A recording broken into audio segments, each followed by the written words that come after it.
Sharma ji, Kataria ji, Sani ji, and friends. After listening to the short speech of Dr. Uma Mysurkar, I don't think I can give a more stirring speech than her.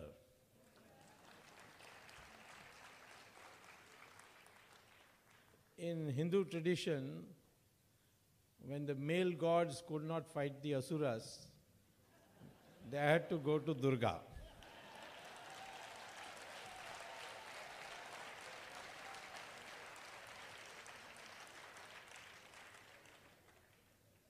I think a special compliment is due to all the women in India and abroad who have fiercely maintained our traditions and religion in the most diverse circumstance. Remember, Hindu religion is the only religion which did not succumb to conquest. Iran was ruled by the Zoroastrians, a highly evolved culture with a mighty army which went all the way up to Greece at one stage. But it was conquered by Islam, and within 15 years, Iran became a 100% Muslim country. The neighboring two countries, Mesopotamia, that country later on came to be known as Iraq, was conquered by Islam, and within 17 years it became 100% Muslim. Egypt in 21 years became 100% Muslim. Europe in 50 years became 100% Christian. But India was ruled for 800 years by Muslims, Islam, and 200 years by Christians through British imperialists, and we are still over 80% Hindu.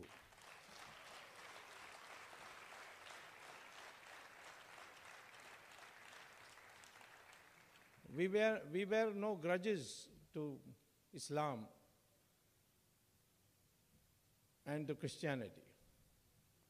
In fact, I have been arguing that the Muslims of India and the Christians of India, if they acknowledge what is now scientifically proved to be true, that their ancestors were Hindus. The DNA studies now show that we are all the same people. Exploding the British history that we were Aryans and Dravidians and we came from outside, all that has disappeared. Even Raj Thackeray and the UP taxi driver in Bombay, they have the same DNA. We are one people. And we are 1 billion plus people inside India, and perhaps about 25 million abroad. But unity is not, as Umaji said, is not enough. It requires an awareness which I call as the mindset. So what if we are 1 billion plus people? If there are 1,000 goats at one place and one tiger comes, the majority and the numbers are with the goats, but they will run, not the tiger which will run. And even if you are strong, you are economically developed, that also is not sufficient. In a circus, you can see 5 lions in a cage, and one thin ringmaster will come and order them to climb up the benches. And they will obey him. Each one of them is strong enough to kill that ringmaster, but they have been programmed from childhood to think in a certain way. From cub status to full-grown status, their mindset has been prepared for obeying, and therefore they obey. Many people ask me why our Prime Minister Manmohan Singh, sitting in the chair of the Prime Ministership, cannot take a decision.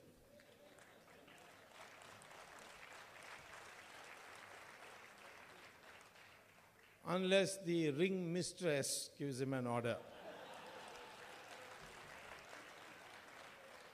That is the mind. And it is this awareness that Dr. Umaji correctly said, that needs to be developed. Today we must globalize the Hindus. Why? Because first, the Hindus are under siege, not in physical terms, but in other ways. The books that have been written about Hindu religion, for which the Hindu American Foundation has put up a stiff fight, and many others have put up a stiff fight, the books rubbishing Hinduism is galore. That we were never one nation, we were put together by the British. That we are different people who have come together in 1947. So many things which are wrong. So these require to be corrected. There is conversion going on amongst of only Hindus in India. The conversion that is attempted is only of Hindus. Recently I went to the Himachal Pradesh High Court because the government of Himachal Pradesh requested me to argue why the law passed banning conversion on the basis of inducement, money, bribery, force should be declared illegal. The law is there. The Christian organization had challenged it. And the judge who heard me finally asked me one question. What is wrong if the Hindu has the freedom to convert? By any means, let them be converted. If they are so weak-minded, let them be converted by bribery. I asked the judge, is it not a fact that our constitution says that we should be a secular nation? He said, yes, it's part of the basic structure, it can never be changed. Then I said, let me tell you that today India has secularism because it is a Hindu majority country, otherwise there would be no secularism. Muslim majority countries, is there secularism? Can you build a temple in Saudi Arabia? Can you celebrate Diwali in Saudi Arabia? Can you even have Satyanarayan Puja inside your house? No. In fact, just now Saudi Arabia has issued an official order. Beware, non-Muslims, during Ramzan you cannot eat openly. You cannot go to a restaurant. You cannot be seen eating a sandwich at your office work. You must confine yourself to the customs of the local area. In Britain, the Prime Minister told the BBC on the 18th of December last year in an interview, and you can get it from the website, that England, the people here must realize that all said and done, we are a Christian country. In the United States, Indians who are contesting elections, they have converted to Christianity because they say there's no other way of getting a vote. If you remain as Hindus, you will not get vote. At least one presidential candidate who comes from a very strong Hindu family has converted and taken the name Bobby, I think. This is what Mahatma Gandhi said.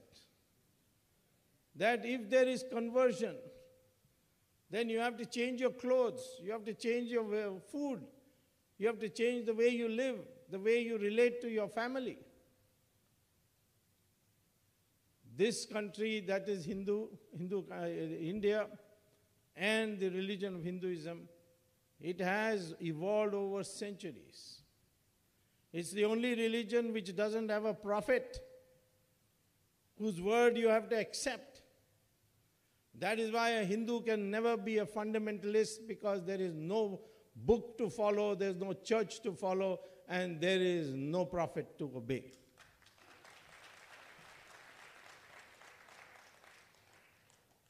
But that doesn't mean just because we are not of that structure. We are the only religion which says all religions lead to God. We are the only religions who accepted the Jews and the Parsis to live in peace in our country, where they were persecuted all over the world. That is why the Israeli parliament passed a resolution soon after being set up, that thank you, India, you're the only country where Jews were not persecuted, and we thank you for it. These are the specialities. We invented mathematics, the zero, the decimal, calculus. Now the Americans accept that we invented rocket science. We became the wealthiest country of the world. In 1300, our share of the GDP was 35%. And of China at that stage was only 15%. Later on, ours came down after these conquests and invasions. And Chinese share naturally went up. But even as late as 1700, China and India together accounted for almost 45% of the world's GDP. Today we account for only 15%. So this change took place. Why? Why did India, with having this great religion, this economic power, why did it succumb to foreign invasions? It was not because of our divisions, as the British history writes. It is also not that we didn't fight. We fought. They were fighting, as I told you. We remained more than 80%, despite the fact that there was such brutal rule over 1,000 years. We, in fact, at every part of the country, there was rebellion, great heroism. Rana Pratap, he lost everything and he went to the forest. And there he didn't have food. So he took grass, cut the grass and dried it, and made it into paste and made chapatis out of that. His cousin, who was in Jaipur, Man Singh, he came to see him with a message from Akbar. Accept Akbar as the emperor of India, and I'll return everything to Rana Pratap. So this is the message he brought. Rana Pratap said no. His cousin said, I have said so, and I've got my palace back, I've got all my wealth back. What is your difficulty? You want to live all your life eating grass? What will you get out of that? He says, what will I get out of that? Future generations of India, the mothers will name their sons after me, but they'll spit on your name. That is what I will get.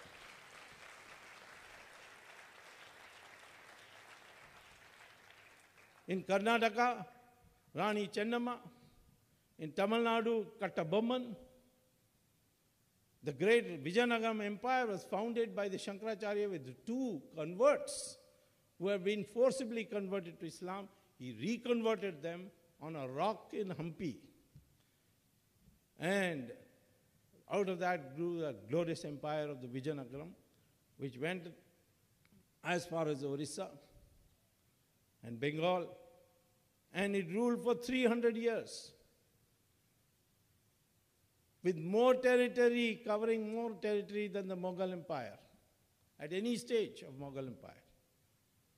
And yet if you read our history books, you will find one chapter for each Mughal emperor.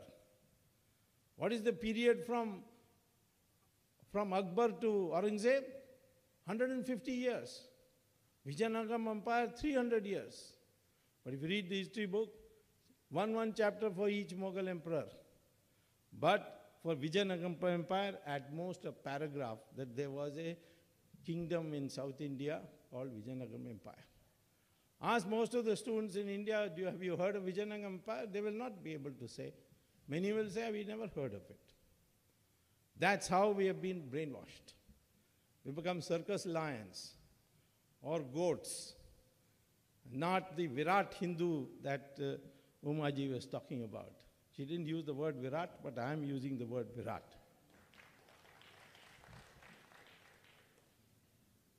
So we need, therefore, to unite the Hindus for what? For first, fighting against this siege that we are under, to liberate ourselves from that by a new mindset. Our old mindset of playing safe, thinking of us as individuals. We assemble in millions in Kumbh Mela. No invitation from the government, no Hajj-like subsidy.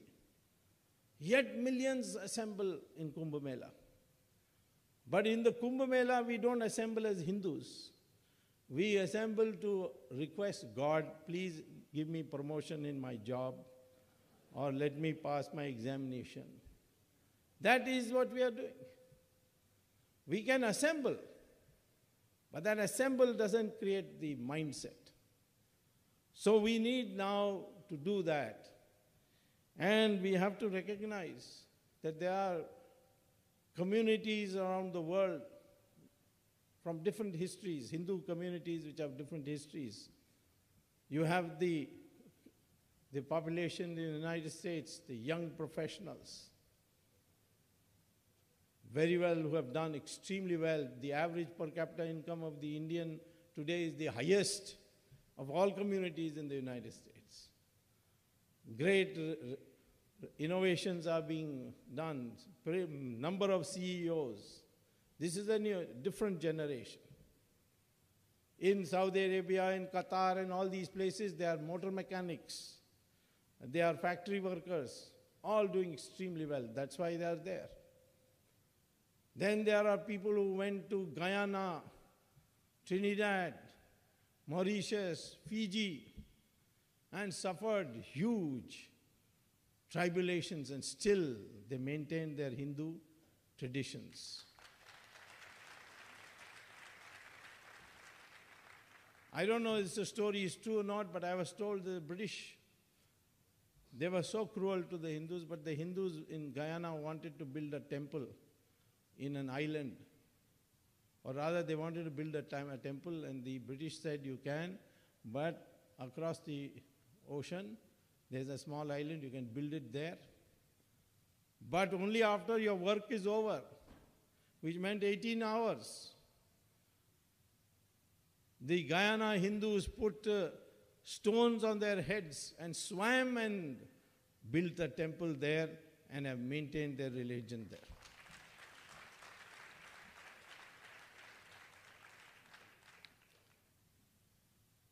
Same thing in Mauritius, same thing in the Mauritius Prime Minister was with me in a conference in Hong Kong, and he told me what hell they went through, but how Hindu religion is still there. We have temples now in Malaysia, we have it all over. But what is the fate of the Hindus? In Guyana, they are discriminated, we cannot raise our voice, because there is no government of Hindus. Jayalalitha in Tamil Nadu passed a bill saying that there cannot be conversion under inducement, bribery, fraud. And she was visited by the US Consul General to say that we'll consider this as an unfriendly act and may be taken up in the Congress of the United States. She chickened out and withdrew it. I'm glad that the government of Himachal did not do so. There are many other governments which have not done so. Today we have Narendra Modi being denied a visa because some groups have written that he participated in a riot.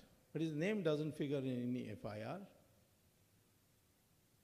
And if you start denying visa because you were a head of a government at a time when a riot took place, then what about Rajiv Gandhi when the anti-Sikh riots took place, when more people died than they died in Gujarat?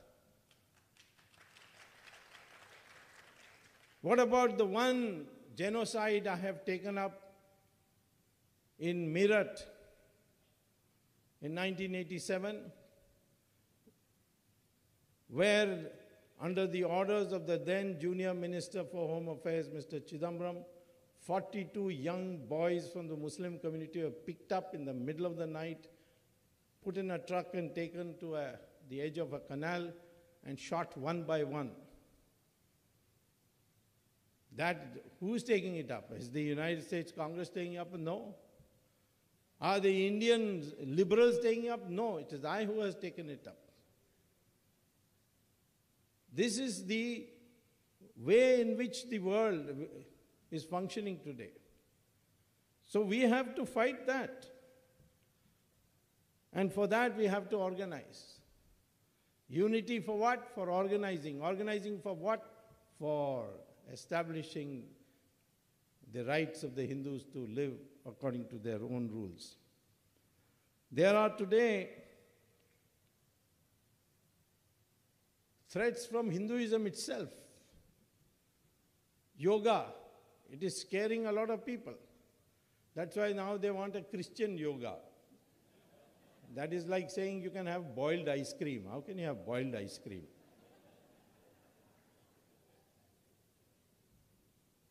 They feel that all these sadhu sannyasis who are coming here, they are getting, the United States government is getting quite tough on the giving of visas to them. Because they come here and people flock to them. Recently, Newsweek editor, maybe not recently, 3-4 years ago, the Newsweek editor Lisa Miller wrote an article, "We are all now Hindus." She says the rational view of Hindus that all religions lead to God, cremation, even reincarnation, all these things appeal to the Americans. Even though they are, as Christians, they should not believe it. You had the case of that Hollywood actress, Julia Roberts, converting wholesale with her husband and children to Hinduism. So this is causing a little scare. That the rationality of the Hindu religion. You go to Sri Sri Ravi Shankar's ashram, you see such a large number of foreigners, all well-to-do foreigners.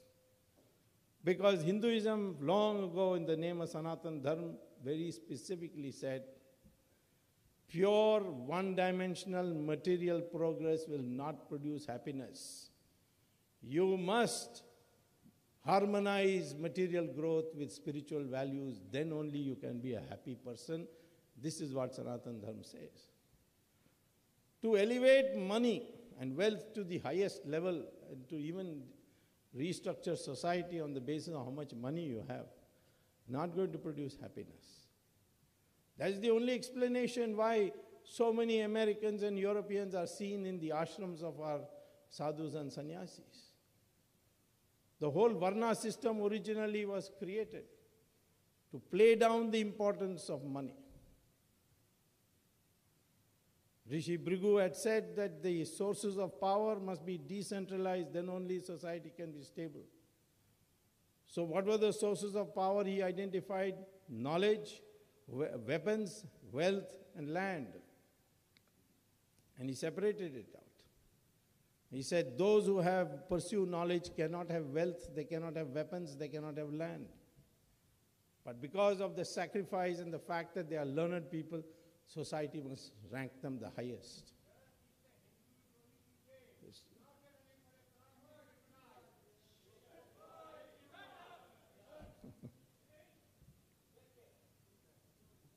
Well, he is certainly disuniting the Hindus. No problem. I am telling you this, that unless you know what Hinduism is, How can we have unity? The whole process today is to divide the Hindus on the basis of the Varna system. I am no more an advocate of the Varna system because it has got linked to birth. And it cannot be reformed. To reform it is impossible just now. Just now there is only one way in which we can cure this problem, and that is to say we are Hindus first and Hindus last.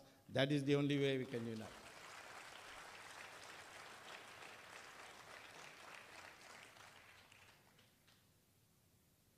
Now, I also would like globalization of Hindu unity because of the fact that, as Umaji said, what you people do here has an effect back in India. In the emergency, it was the Hindu community in the United States. Other communities did not participate of the Indian community, other religious communities. It was primarily the Hindu community in the United States, which was the forefront of opposing the state of emergency, informing their parents, their families about what the truth was, and thereby defeating the censorship. So therefore, we need globalization, because if you want even India to survive, we need the Hindus abroad to be united and committed to helping the Hindus in India.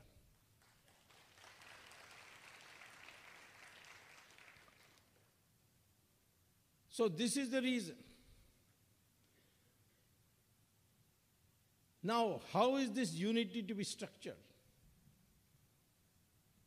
That unity must come by a clarity of our identity. All the liberal writers on India today are saying that we are not originally one people. We've been put together by an administrative union in 1947. But that is not correct. We are a long tradition of the Hindu civilization. And this long tradition, others have joined in, may have even contributed. But that doesn't change the character of the country. The Ganga river flows, so many rivers join it on the way.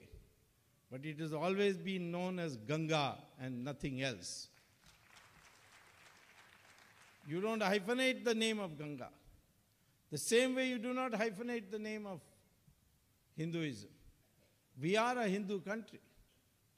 Muslims and Christians are welcome to live in this country, in our country, and in the community of Hindus abroad, as long as they are with us. The Parsis, nobody ever says anything against the Parsis. Why? Today the Chief Justice of India is a Parsi. Till yesterday the Air Force Chief was a Parsi. Attorney General was a Parsi. The biggest industrialist in India is a Parsi. There are Parsis all over, but we don't even recognize them as Parsis in that sense. Therefore, I am saying to you that what we need is that all communities must find its equilibrium with the Hindu community. They must have harmonized relationship. We have a problem with Christianity and Islam not because they are bad religions, they are very clear. Their mind is very clear. It is our mind which is not clear. Umar Farooq has recently given a statement that Israeli tourists should not come to Kashmir because we are a Muslim majority country. Karunanidhi says we should not train the Sri Lankan Air Force men because we are Tamils. This means that we are now allowing these regional differences to surmount the national outlook. If you are a nationalist Muslim, what suits Indian international policy or foreign policy, you should support that. Israel gives us weapons, which nobody else gives us. Israel came to our assistance in 1965 war, when we didn't have diplomatic relations. Israel supported us in 1971. Israel supports us in data on terrorism. So it's in our national policy. We have no quarrel with Israel on Kashmir or in border or any of the other things which we have with several other countries. And yet, Umar Farooq says, no, you can't have relations with Israel because you are a Muslim majority state. And once it became a Muslim majority state, and how did it become? 5 lakh Hindus were driven out of that state. And they are living in refugee camps. How many of us are speaking up for them? We are not speaking up for them. You go to Kerala, those districts where Muslims are in majority, they have set up Shariat court. And that Shariat court is supposed to supersede the courts set up under our constitution. There was a Christian professor who set an exam paper on English literature, on English language, in which he lifted one article from the newspaper and told, set the question, correct the punctuation marks of this article. He probably didn't read the article properly.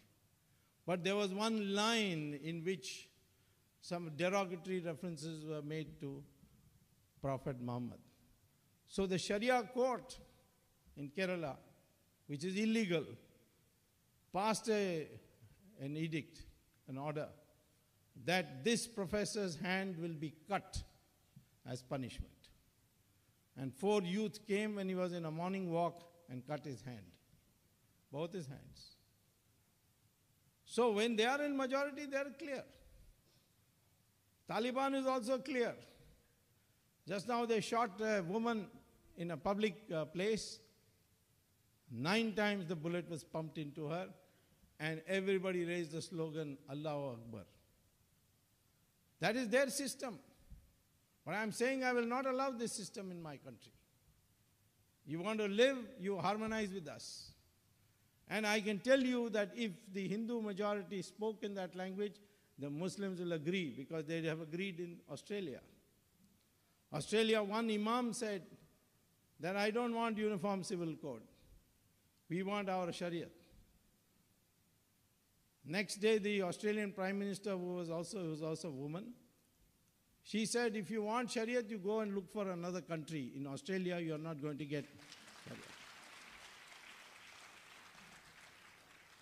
The following day, all Muslim organizations said that this imam is a mad fellow. We are quite happy with uniform civil code. Same thing in the United States. But in India, they'll say, no, we won't agree. And they will only not agree to civil code. Uniform civil code, no. But today, not one Muslim voice is raised in India for opposition to a uniform criminal code. We have a uniform criminal code in India, the Indian Penal Code. It applies to Hindus and Muslims equally. But no Muslim is demanding that you change that, except where there is Muslim majority, as in Kerala, Malappuram, or in Kashmir. Why? Because if you have separate code, criminal code for the Muslims, then you will have to cut their hands or knock out their eyes for crimes committed. And that they don't want where they are not in majority. So I am explaining to you this phenomenon where this is not a question, we are not anti-Hindu, anti-Muslim, we are not anti-Christian, but we want our country to have an harmonized existence. And one way of that harmony, I explained to you already, is that all Muslims and Christians should accept what is the truth, namely that their ancestors are Hindus, and therefore they belong to India. And that is the truth. And then we can make them as part of our family, and we call India as a Hindustani society. Not necessarily a Hindu society, but a Hindustani society. So we have therefore to work in this direction. And in this direction, what steps should be taken? First of all, I would say that slowly and slowly, with the help of the community, we should build a society around the temples wherever they are. Originally, temples were not only for a place for going to worship, but also for teaching of it. Almost a university used to be connected with it. Like here, you have begun by teaching Sanskrit and yoga. I think more and more activities should surround the temple.